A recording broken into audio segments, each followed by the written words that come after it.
How to add the page numbers starting from page number 3 in Google Docs.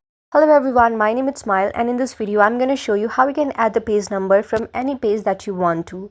For that, first of all, open your Google Docs and choose any file that you want to.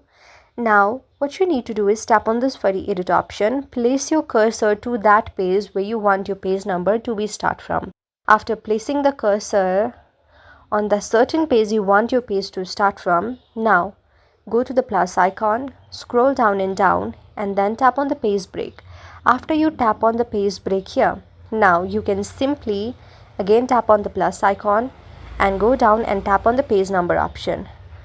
Now just tap like this. Now starting from here your page number will be just included. Again, if you don't want that, then you can simply break your page and you can simply add the page number starting from that number.